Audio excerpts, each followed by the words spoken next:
Okay, so welcome to Beauty of Colors podcast.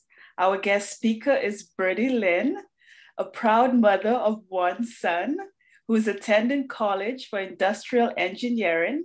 She's also a CEO and founder of RIM LLC, a real estate technology company, and Birdie Lynn, a publishing company. Birdie sits on the National IRIM Foundation Board and actively volunteers with the Real Estate Associate Program. She holds a BA from the University of Texas at Arlington. Birdie enjoys entrepreneurship and strategizing new ways to make a positive difference in people's lives. She attends the Alfred Street Baptist Church virtually and has been a member since 2013. Her greatest joy lies in seeing others become happy and self-sufficient, finding peace in her own stories. Now, Birdie, I read your book, and it is a very powerful book. Your memoir, Through the Storms of Early Trauma, Healing and Overcoming, it's an eye-opener. So tell me a little detail about some of your traumatic experience. Where did you find the courage to tell your story? Well, a little bit about my traumatic experience and the courage to tell it. I I ran from my traumatic experience for a very, very, very long time, and it took people who didn't know me to kind of shed that light. That I'm running from something, and that they could tell I was hurting, and I'm like, no, I'm not. and until I came to that point where I had like kind of just like a mental breakdown. It's just like I needed to address these things that were haunting me on a daily. And I was in, like, I recognized that they happened, but I hadn't acknowledged and accepted that they happened. So I think once I did that, then I needed to kind of like identify and the source and the why and understand it. And that's when I just began to understand as I shared my story with women in church groups that I was a part of, that it was very relatable to others when I thought I was the only one. And I was ashamed of myself. And I was just like, this doesn't happen to other people. But when we don't talk about what's happening to us, then we think we're alone in that. And when there's tons of other people, unfortunately, that are experiencing the things that we have and that we're going through, and it's kind of like, then we can be connected and we can help each other through these situations. Being a child and going through that, I didn't have an opportunity to really do that. So, that's why it haunted me for so long. And as soon as I started to realize that others had experienced it and, I could relate to others, I think that's when that cathartic moment happened of healing, and being able to write my story down.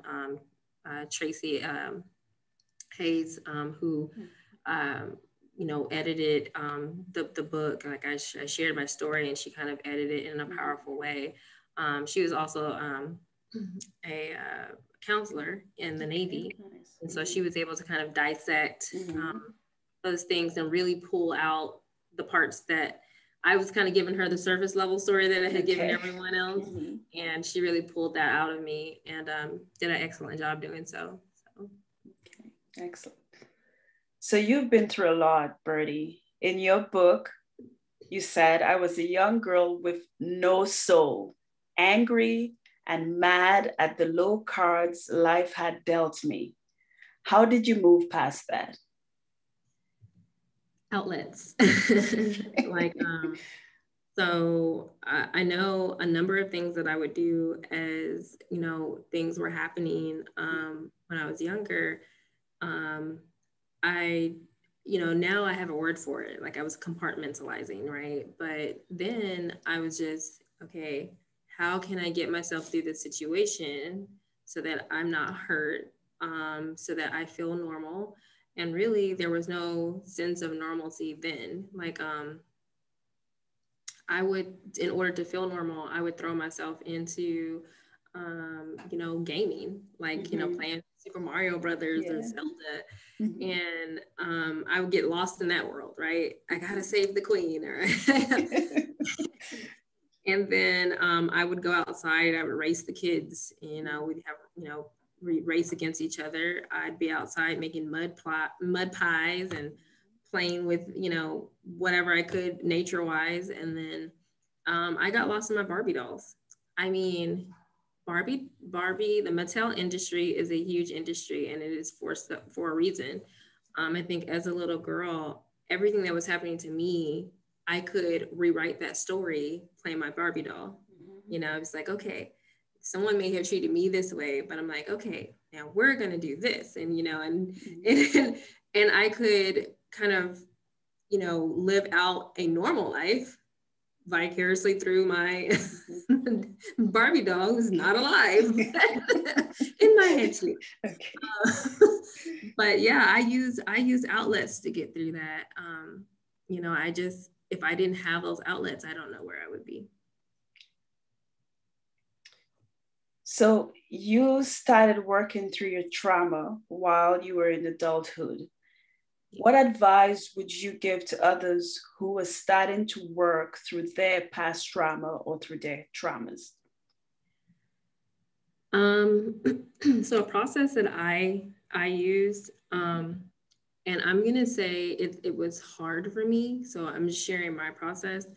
It was a cycle I would go through. So I'd go through those first few steps. I noticed like of, okay, I recognize that there's something bothering me, but do I accept it? No. And then I go right back up to recognizing, right? And so some years would go by, and then it's like, okay, I recognize it, I acknowledge and accept it. Let me identify it and go to a professional counselor and get some help. As soon as they start judging up the bad stuff, okay, I'm done. And then I'd go all the way back up to the first step. And so it was like this vicious cycle of, not wanting to face what was there. One of I first got over the hump of being molested because the nightmares haunted me continuously. And I didn't know where those thoughts of fear and feeling ashamed, for the longest, as it was occurring, I hated my body. I hated, I felt like, I was walking around and people knew my secret. People knew what was happening. Like, I just felt ashamed, and I didn't feel like the innocent, precious little girl that I was probably projecting to be to others, but they didn't know my innocence was taken from me. And so that was a hard feeling to deal with. And in turn, it affected how I felt my dad, like, would feel towards me if I told him, like, this bad thing has happened to you. Now you're not innocent and precious anymore. So like circling that back to now, as an adult, I'd say to others, when you are addressing those feelings, really address them with the truth. Like, don't go surface level, go deeper. You have to recognize that there was trauma in your life that hasn't been dealt with. You have to acknowledge it and accept it. You have to then identify, exactly, okay, what is it that's bothering me? What is it? And then once you identify it, just understanding the why behind why it happened, even if that means addressing, if there's an opportunity to do so, addressing the person who abused you, or addressing the source. And then after you do that, I think what I did, I then had to forgive. The first person I had to forgive was myself, for not telling, for just things that like I had to forgive me for not loving myself enough, if that makes sense. And then I had to forgive that person, like truly forgive that person. And once I truly forgive that person, then that last step of that process is being able to move forward. And that's where I am today. Okay. That's true. Forgiveness, forgiving yourself, it makes a big difference. Yeah. So I read a quote in your book. It said, I did not understand that my skin color made a difference as to how I would be treated later in life by others who did not care for people like me. Tell me a little bit about like what you were talking about in that little quote that you had in the book there. Yeah, so that, wow. So I lived in the South in Texas, and my dad moved us to the North in Oregon. And when I lived in Texas, I knew that I was Black, right? But I didn't know that it made a difference between whether I was treated a certain way, like treated, you know, as a human being or not, right? So I don't even think that I paid too close.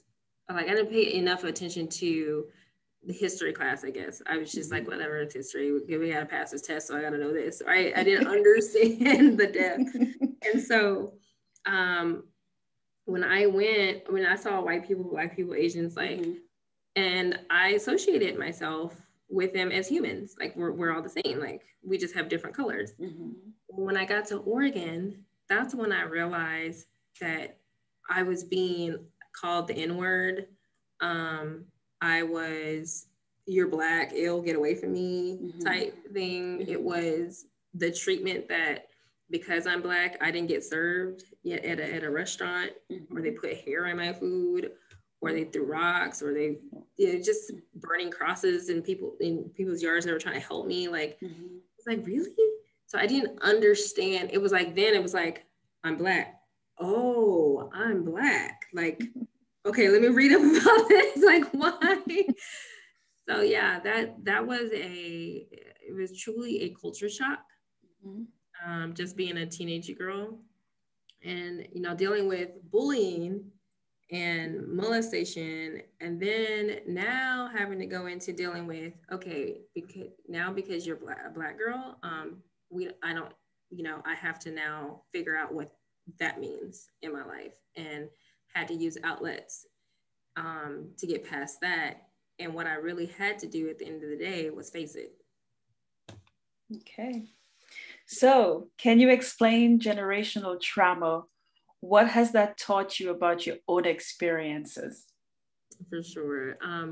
So one of my counselors, she explored that with me because she felt that generational trauma and you know, is pain and hurt inflicted to our ancestral generation that has now trickled down. You know, and like for instance, when you carry over values and morals to your children, you expect for them to uphold those values and morals and pass them on to their children and then their children's children. Well, I think, you know, on my side, what we explored is I have half Indian, Native Indian, so Blackfoot, Chickasaw, and Cherokee, and Black. Well, on both sides, you know, we have slavery, you know, and, you know, just what that entailed. And so that pain, fighting for our rights and civil rights. And then I have the other side where, okay, my people were here and here comes Christopher Columbus and now we're being wiped out pretty much, you know, and, you know, my great grandmother, Edna Connor, walked the Trail of Tears. And so I have all this pain that has, and it's like, it has to stop somewhere. So I think in my book, I mentioned it stops here. Yeah. Like, I'm not, I'm not passing this on to my son. Because you said in your book description, you said the next chapter in your life is going to be the best chapter of your life because your breakthrough of empowerment begins now. And that's very inspirational. Yeah, I like that. Yes, it has to begin somewhere. And I feel like as soon, like we all have a story to tell. And there's some people that say, well, I can't relate to trauma. I haven't been through it. Absolutely. Everyone who has entered this earth has been through trauma because you were in a womb and it was disturbed and the water broke and Yeah, you had to that's come trauma. out, whether you remember it or not. So, no one can escape it. No one escapes adversity.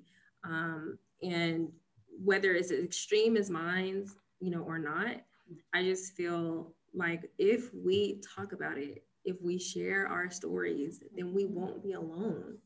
And that ultimately is what's encouraging me to release all of my private information.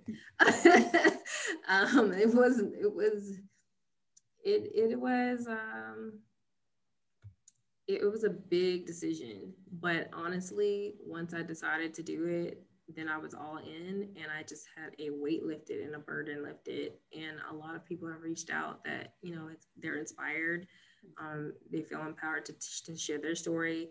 Maybe it's not with the world, but one woman told me like she was going to share with her story with her children, and she had never felt the need to do that. But after reading my story, it's like, okay, definitely I need to share. So yeah, I think it helps. Mm-hmm. Well, where can the listeners get a copy of your book, and how can they contact you? For sure. Okay, so they can get a copy of the book. We have hardcover, paperback, audio, and it's a ebook, and that's all on Amazon. So if they look up Through the Storm of Early Trauma, Amazon.com, and then they'll find my book and they can get it that way. And then also for those who want to take a deeper dive into understanding, maybe use a tool with the workbook, with the book, to process it. I've created a workbook, which is close to my heart, because in this workbook, I use ways and ask questions that I had to ask myself. And I put like different outlets in that workbook. So maybe if there's a Bible study group or a women's group, and they want to use that workbook as a tool to go through the book per chapter, that's there for them to do that.